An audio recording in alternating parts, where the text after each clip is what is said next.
The Perks of Being a Wallflower, PDF version, pages 38 through 41-ish, 42. December 21st, 1991. Dear friend. Wow. Wow. I can paint the picture for you if you like. We're all sitting in Sam and Patrick's house, which I had never seen before. It was a rich house, very clean, and we were all giving out our final presents. The outside lights were on and it was snowing and it looked like magic, like we were somewhere else, like we were someplace better. It was the first time I had ever met Sam and Patrick's parents. They were so nice.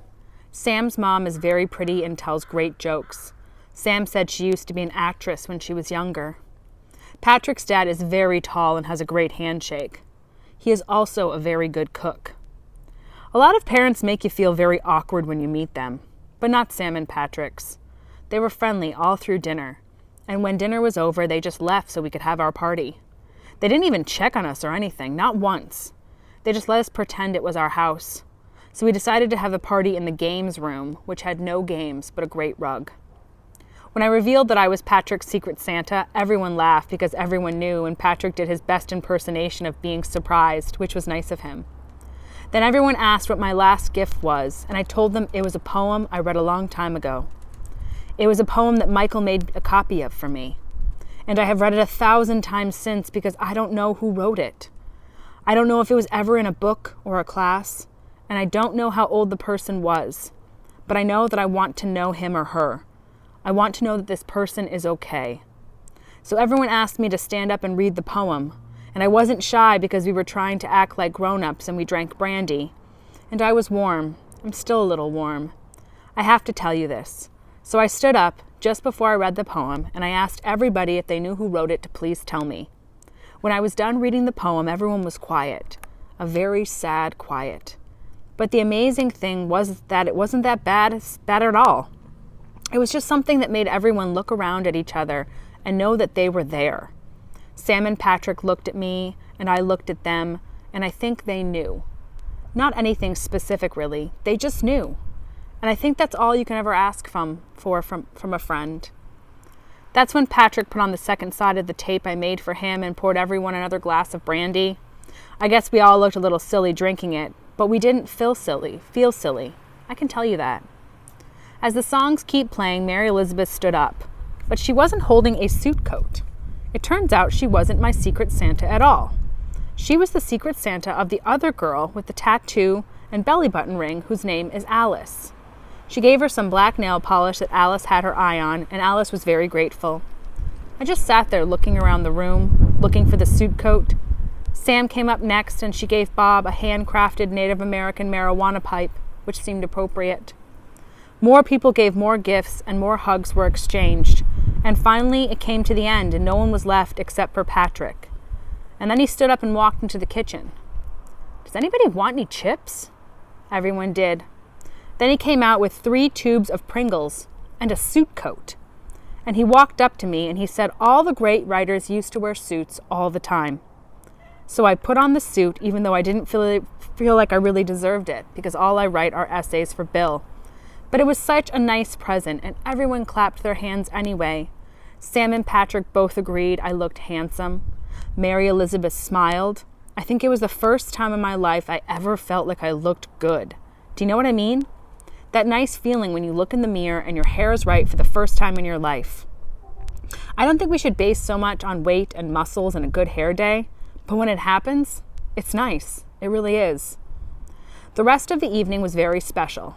Since a lot of people were going away with their families to places like Florida and Indiana, we all exchanged presents with the people who we weren't Secret Santas for. Bob gave Patrick an 1/8 of marijuana and a Christmas card attached. He even wrapped it up. Mary Elizabeth gave Sam earrings, so did Alice, and Sam gave them earrings too. I think it's a private girl thing. I have to admit I felt a little sad because other than Sam and Patrick, nobody got me a present. I guess I'm not that close with them, so it makes sense, but it still felt a little sad. And then it came to my turn. I gave Bob a little plastic tube of soap bubbles because it just seemed to fit his personality. I guess I was right. Too much, was all he said. He spent the rest of the night blowing bubbles at the ceiling. Next was Alice. I gave her a book by Anne Rice because she's always talking about her, and she looked like she couldn't believe that I knew she loved Anne Rice. I guess that she didn't know how much she talked or how much I listened, but she thanked me all the same. Next came Mary Elizabeth, and I gave her $40 inside a card. The card said something pretty simple: to be spent on printing Punk Rocky in color next time. And she looked at me funny. Then they all started to look at me funny except for Sam and Patrick. I think they started feeling bad because they didn't get me anything. But I don't think they should have, because I don't think that's really the point. Mary Elizabeth just smiled and said thanks, and then stopped looking at me in the eye. Last came Sam. I'd been thinking about this present for a long time. I think I thought about this present from the first time I really saw her. Not met her or saw her, but, saw her. You know what I mean? There was a card attached. Inside the card, I told Sam that the present I was giving her was given to me by my Aunt Helen. It was an old 45 record that had the Beatles song, Something. I used to listen to it all the time when I was little and thinking about grown-up things. I would go to my bedroom window and stare at my reflection in the glass and the trees behind it and just listen to that song for hours. I decided that when I met someone I thought was as beautiful as the song, I should give it to that person. And I didn't mean beautiful on the outside. I meant beautiful in all ways, so I was giving it to Sam. Sam looked at me soft, and she hugged me, and I closed my eyes because I wanted to know nothing but her arms. And she kissed my cheek and whispered so nobody could hear, "I love you." I knew that she meant it in a friend way, but I didn't care because it was the third time since my Aunt Helen had died that I'd heard it from anyone. The other 2 times were from my mom. After that, I couldn't believe that Sam actually got me a present because I honestly thought the I love you was it. But she did get me a present. And for the first time, something nice like that made me smile and not cry. I guess Sam and Patrick went to the same thrift store because their gifts went together. She took me to her room and stood me in front of her dresser, which was covered in a pillowcase with pretty colors. She lifted off the pillowcase, and there I was, standing in my old suit, looking at an old typewriter with a fresh ribbon. Inside the typewriter was a piece of white paper. On that piece of white paper, Sam wrote, "Write about me sometimes." And I typed something back to her, standing right there in her bedroom. I just typed, "I will." And it felt good that those were the first 2 words that I ever typed on my old new typewriter that Sam gave me. We just sat there for a moment and she smiled, and I moved to the typewriter again and I wrote something. "I love you too." Sam looked at the paper and she looked at me. "Charlie, have you ever kissed a girl?" I shook my head no. It was so quiet. "Not even when you were little?" I shook my head no again, and she looked at me very sad. She told me about the first time she was kissed. She told me that it was with one of her dad's friends. She was 7, and she told nobody about it except for Mary Elizabeth and then Patrick a year ago. And she started to cry. And she said something I won't forget ever. "I know that you know that I like Craig. And I know that I told you not to think of me that way. And I know that we can't be together like that. But I want to forget all those things for a minute, okay? Okay. I want to make sure that the first person you kiss loves you, okay? Okay." She was crying even harder now, and I was too, because when I hear something like that, I just can't help it. "I just want to make sure of that, okay? Okay." And she kissed me. It was the kind of kiss that I could never tell my friends about out loud. It was the kind of kiss that made me know that I was never so happy in my whole life.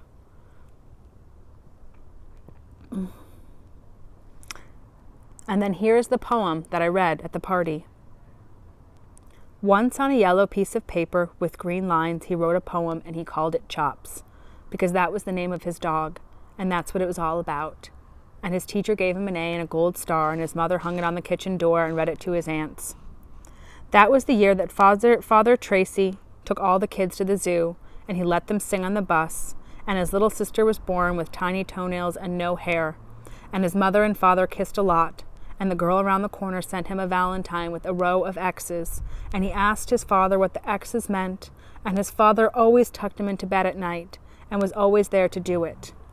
Once on a piece of paper with blue lines, he wrote a poem, and he called it Autumn, because that was the name of the season, and that's what it was all about.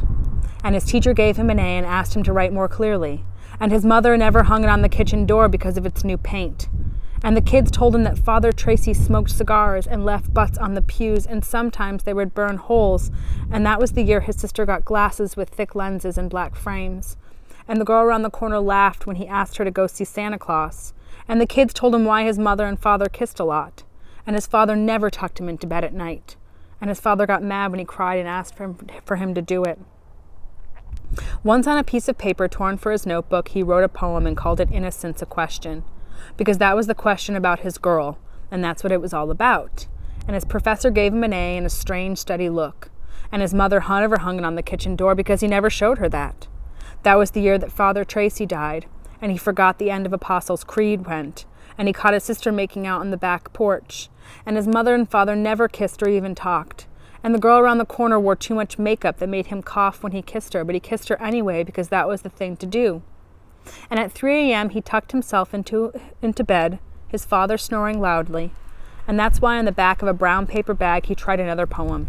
And he called it Absolutely Nothing, because that's what it was all really about. And he gave himself an A and a slash on each damned wrist. And he hung it on the bathroom door because this time he didn't think he could reach the kitchen. That was the poem I read for Patrick. Nobody knew who wrote it, but Bob said he heard it before, and he heard it was some kid's suicide note. I really hope it wasn't, because I don't know if I like the ending. Love always, Charlie.